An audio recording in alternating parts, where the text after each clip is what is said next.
We are 3 weeks into this war, and two brutal truths are now impossible to ignore. First, the United States is not winning this conflict. And second, the man leading it, Donald Trump, never really had a plan to begin with. What was supposed to be a quick show of strength has slowly turned into something much more complicated. And the biggest sign of that is not just what America is doing, but what everyone else is refusing to do. Because when things started escalating, Trump thought that the allies would step in, that a joint effort would stabilize the situation, especially around the most critical point in this entire conflict, the Strait of Hormuz. Ask anyone in Washington what the next move is against Iran, and you won't get a clear answer. There's no roadmap, no strategy, just vague statements and shifting narratives. And now Trump finds himself cornered.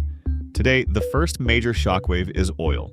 The prices have already crossed $100 per barrel, and experts are warning it could skyrocket to $120. Even $150 if things don't change soon.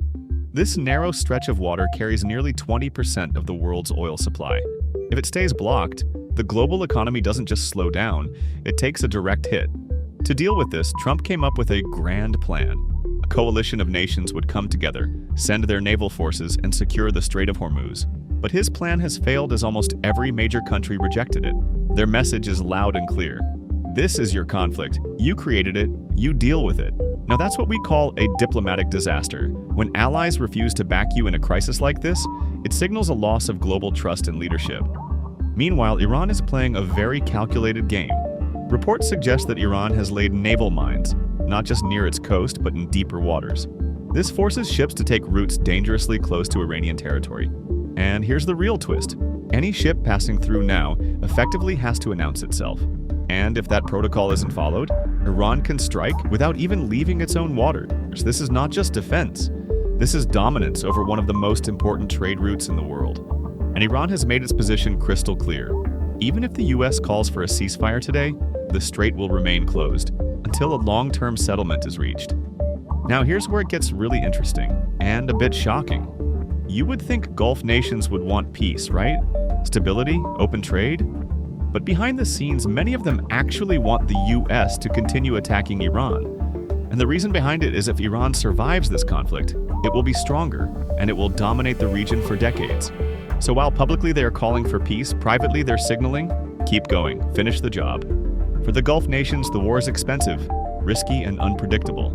But the cost of an empowered Iran is even higher. Ironically, the US itself isn't heavily dependent on the Strait of Hormuz. Only about 1% of its oil passes through it. But the rest of the world, Europe, Asia, emerging economies, they're heavily exposed.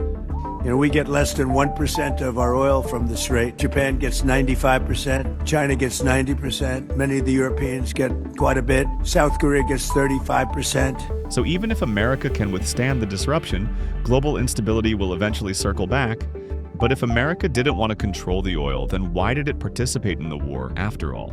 You could say we did it out of habit. This is no longer just a war about territory or retaliation. It's a test of influence, of strategy, of who can control the situation without losing control themselves. Comment below, what do you think of the war? And for more such videos, subscribe to the channel.